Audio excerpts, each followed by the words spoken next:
Hi, everyone. Welcome back to dinanddaf. I'm Elana Stein Hain, and this is where we conceptualize halakha on the basis of a case study from the daf that week. So this week we are privileged to start a new parak in Bava Kamma, the 10th parak, Hagozel Uma'achil. And the very first sugya in Hagozel Uma'achil talks about yaush. Now, yaush is something that has incredible emotional resonance right now. It means despair. And I would say that a lot of us are feeling despair or close to despair.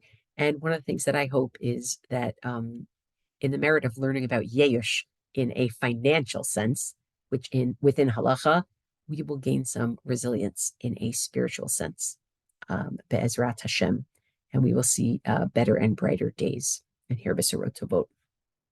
So our opening sugya in the 10th parak on Kuf Yud Aleph Amud Bet is talking about the following scenario. I am somebody who had something stolen from me.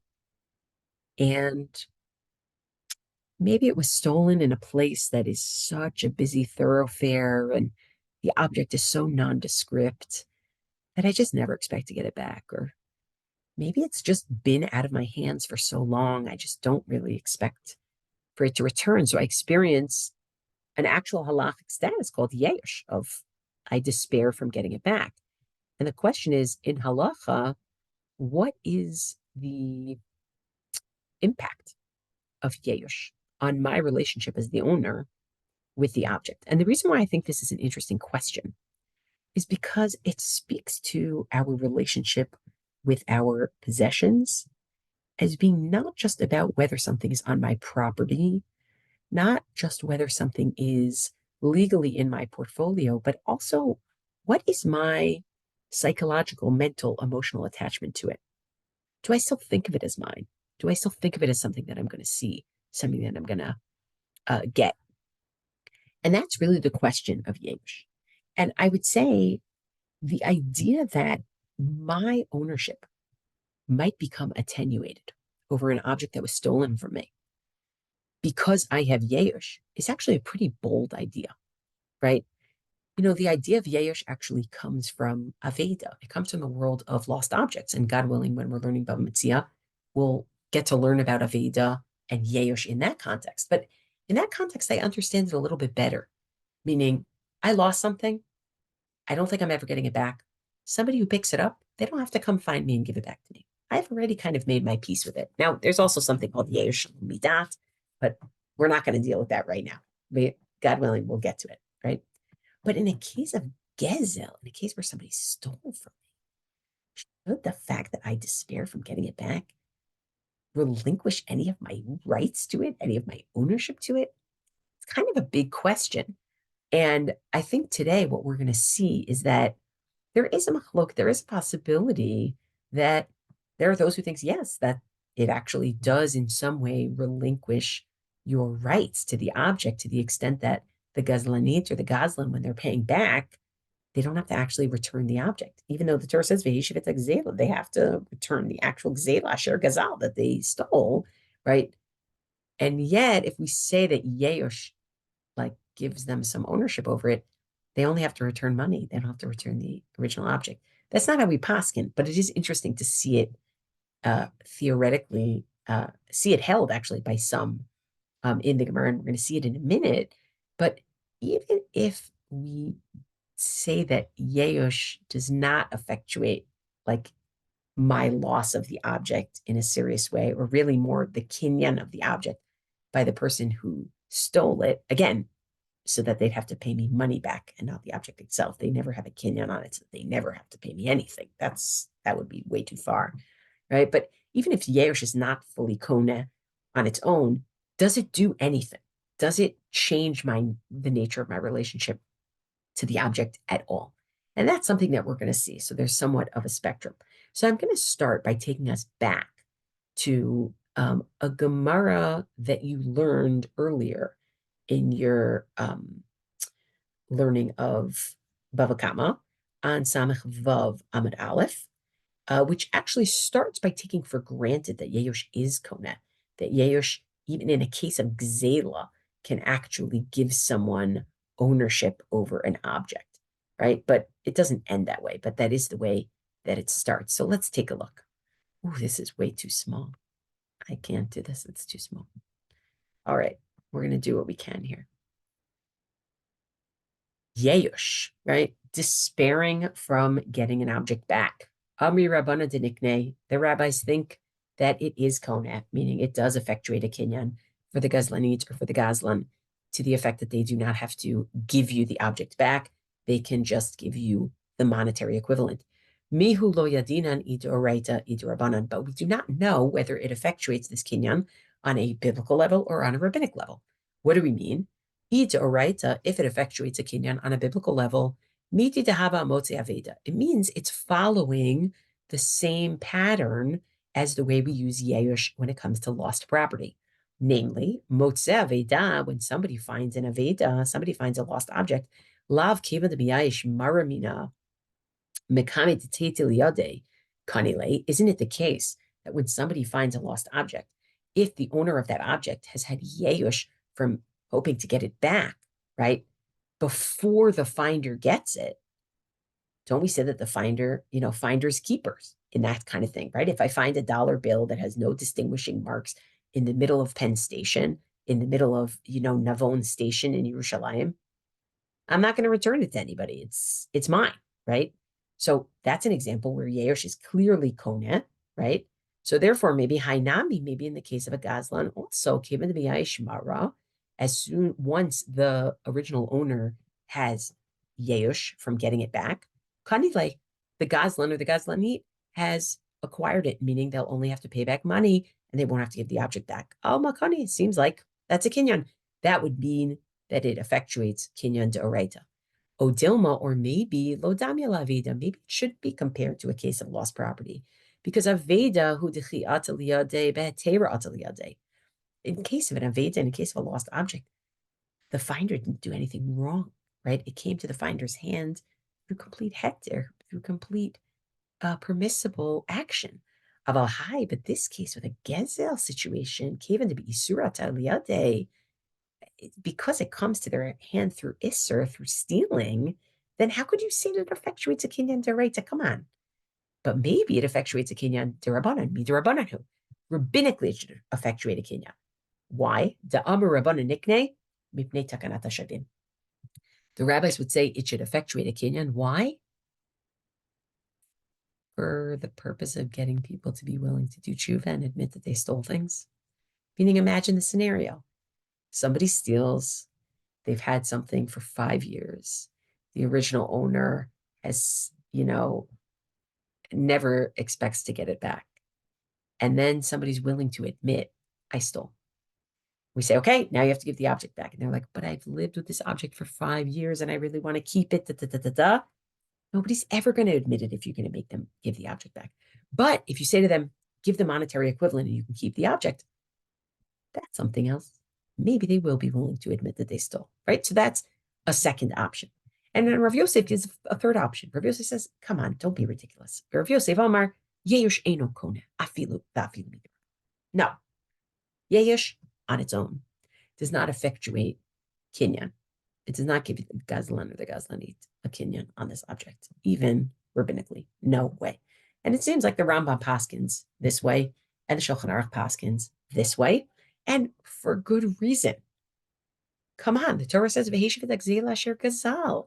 They have to return the object that they stole. We don't want to be giving kinyanim to gazlanim just because the people experienced a sense that they're never going to get something back, right?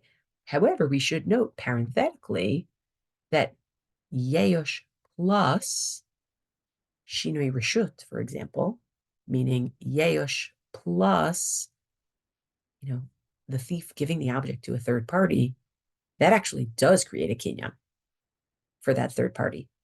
And Yeush plus Shinui Hashem, meaning Yeush plus a situation where the object is no longer called by its original name, like let's say a calf turned into a cow over time, right? That does create a kinyan, right? So Yeush alone, this is a conversation about Yeush alone, but Yeush plus something else does actually create a kinyan, which is interesting to think about, and it will come into play later. But suffice it to say, the position of yeush is not kone on its own is a very reasonable position, and is a position that the Gemara continues to take if you continue in that sugya over there and debate back and forth. But let's assume that's the position. Yeush is not kone. If that's the position, then why do you read the following at the beginning of the 10th parak in Bava Kamma? Okay, Kuf Yud Aleph Amud Bet, which is a sugya that you saw this week. The Mishnah says, Hagozel umachil ad banav, someone who steals and feeds what they stole to their children. Okay? Vehiniach lifnehem, or leaves it as an inheritance. We are really bracketing that example. That is for a different time if we ever get to it, but not for today. But the first example, a parent who stole food and gave it to their child to eat, or children to eat, pturin mi l'shalem. Those children do not have to pay the original balim. Those children who ate it are not considered thieves. Interesting. Then the Gemara says, okay, but if it was an object that had a lien on it, maybe that's something else. Not getting into it right now. But the Gemara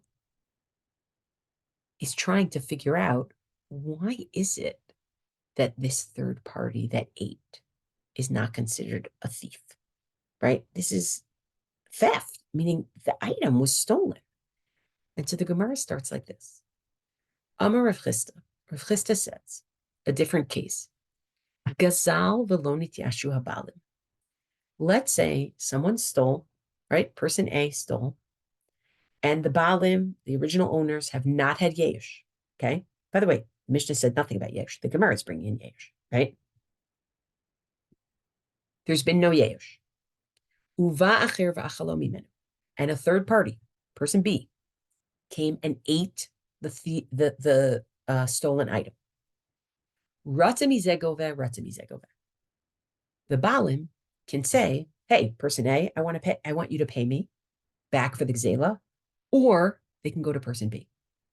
Both person B and person A are considered gazlanim, right? Now notice, this is before yeush. No yeush has happened yet. So this owner, the balim, are still hoping to get their stuff back. Both person A, who stole it, and person B, who ate it, gazlanim. My time, why?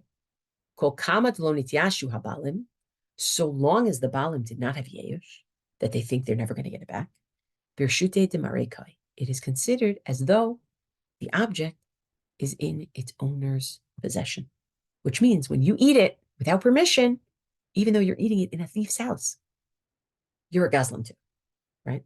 It's as though it's still sitting in the kitchen of the original owner. Now the Gemara says, wait. Are you sure if you're a third party and you eat, they can collect from you? Didn't the Mishnah say something else? Tanan, what about the Mishnah? Person A steals and feeds it to people B, their child. Or left it as inheritance, bracket please. Persons B don't have to pay.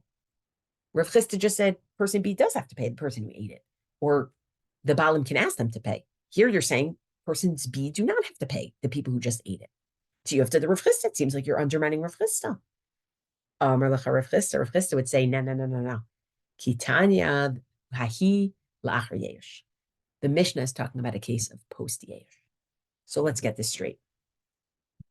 If the owners, the balim, had yeush, and then the thief, person A, fed the food to person B, then of course person B is pater mila shalim, because it's after yeush. But if it was before yeush, then it's as though person B, by eating, is stealing from the balim. Now this is interesting because I got to tell you, we don't actually think that Rav Chisda thinks yeush is kona. And yet, it seems to be that yeush does make some sort of difference, right? If a third party eats a stolen food, after there's been yaush, that third party is not considered the ganav or the gazlan. Only person A is. So what exactly does yaush effectuate here?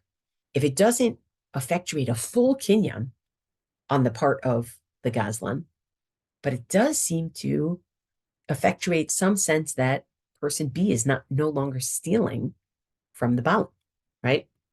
So that's what we want to think about today. We want to ask ourselves, even if yaush itself is not kohen, even if yaush itself does not give the gazlan more of a hold on the object so that the gazlan only has to pay back money and doesn't have to give back the object itself.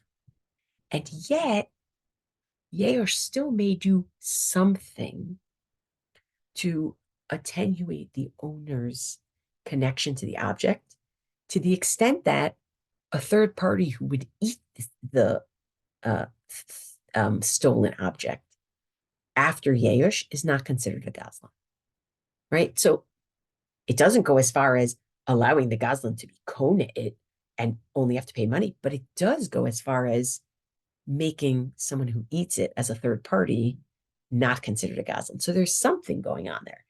And we want to understand what that something is, right? Because really what we're looking at here is not an on-off switch of is yaush kona or not, but more of a spectrum. It's clearly not kona all the way, but it does do something. And let's see what that something is. Or let's see what the explanation of that something is.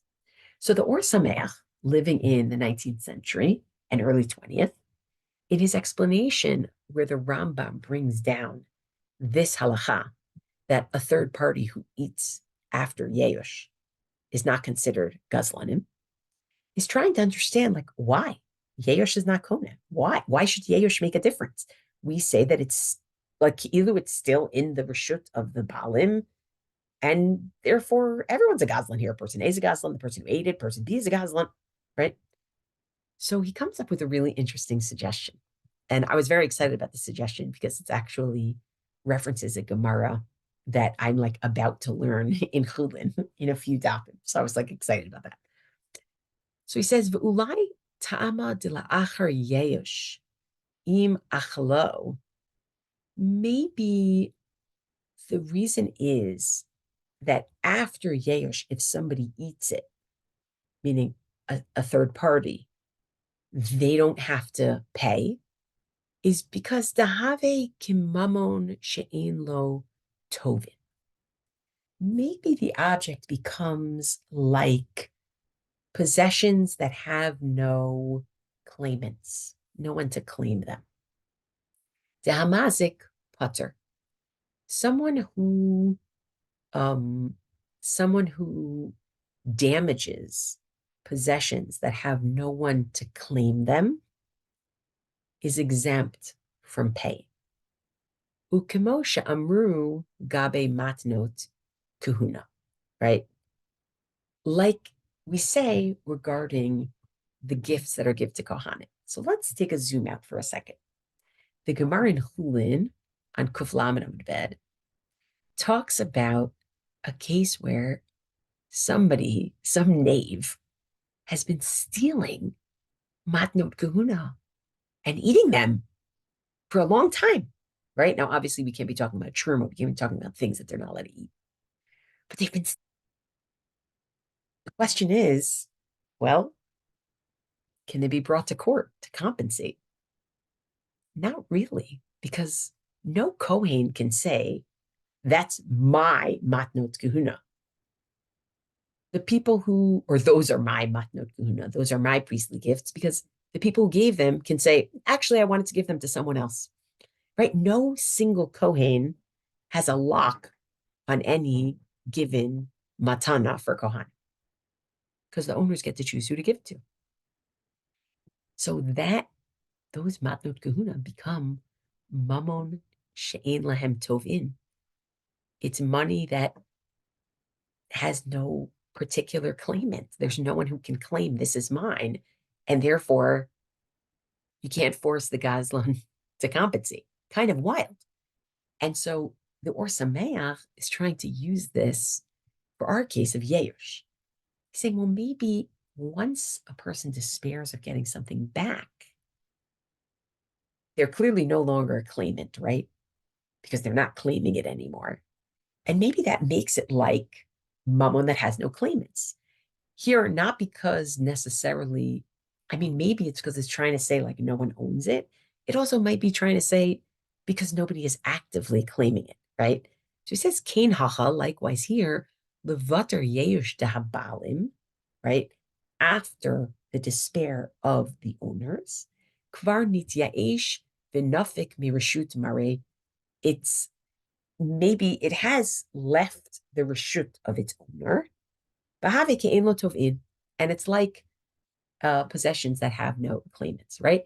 Again, it's not koneh, the gazlan's not koneh to the effect that they don't have to pay, they don't have to give the object back, but it has left the reshut of the owner to the extent that that third party who eats it is not considered a gazlan. So that's one way to look at it, right? It's sort of, it's the lack of claiming anymore is significant. Tosfot have a slightly different way of looking at it. And Tosfot say, actually, we think that the issue with Yeush is something different. Well, not that they're reacting to the Or Sameach, that would be impossible, timeline-wise. But umisvara mechalek Rav Chisda ben lifnei Yeush ben la'achar Yeush. Rav Chisda distinguishes between prior to Yeush and after Yeush. It's not that it's no longer at all in the reshut of the original owner, but it's less in the reshut of the original owner after Yeush than it was before Yeush. Why? In what sense? Shenekal latzeit mireshut balim b'shinei reshut or b'shinui Hashem. Because now it's a little bit easier to actually fully remove it from the possession of the balim, because if you have Yeush already, and then you have Shinui Reshut, meaning it's given to another person as a gift or sold to them, or you have Yeush and then you have Shinui Hashem, the calf grew up to be a cow, then those two things together, Yeush plus Shinui Reshut, or Yeush plus Shinui Hashem, does actually make it a kinyan for the Gazlan. And the Gazlan doesn't have to give the object back. You just have to give money, right? So the point is, by having Yeush, it's true that it hasn't completely left the reshut of the owner, but it's gotten a little closer because all you need is one more step to effectuate a kinyan for the Gazlan, right? So it's kind of interesting. Tosfot do something a little different here, right? It's sort of like thinking about it as being in a process, right? Yeush starts a certain process, whereas for the Or Sameach, Yeush, does really make it leave the reshut of the balim, even if it's not fully in the reshut of the gazlan, right? But it's still not in the reshut of the balim, right? So it's kind of interesting. What you have on the bottom with the Rambam is actually an example where the Rambam does think that rabbinically, Yeush actually can be koneh certain things in certain moments, not the object itself, but a higher valuation. But you can look at it on your own time. Suffice it to say, what we have seen here is we have seen an example where, it's one thing to say that Yeush could be completely koneh, and you can let the Gazlan keep an object and just pay back money. That we are not willing to do in Gezel, la Halakha. However, we do recognize that there's a certain attenuation that happens when a person does experience Yeush, that either, per Tosfot, makes it easier to eventually give the kinyan to the Gazlan by having also Shinui Reshut, or by also having Shinui Hashem, or it just makes this object, per the Or Sameach, something that nobody is being tovea or tovat, somebody that nobody is claiming, right? And I do think that despite the fact that we don't say that yeush is koneh on its own, recognizing that yeush does something, it does tell us something about the relationship between people and their stuff. Now, I would be remiss, I would be really remiss if I didn't connect this back to our situation today, because I can't look at this sugya of yeush without thinking about the hostages who are still held by Hamas. And I can't think about it because I recognize that this idea of mamon she'en lo tov'in, possessions, or in this case, human beings who have nobody who are trying to claim them, they get lost. They become lost. And there's no one to claim them, and no one gives them back. And I really do hope that we continue to claim them, and that Bezrat Hashem, we see those claims actually come to fruition. In the meantime, I hope that you have a little bit of a window into yeush when it comes to gezel, and I hope that, God willing, we will learn about yeush when it comes to aveda when we get there in Bava Metzia. Thanks, everybody. Be well.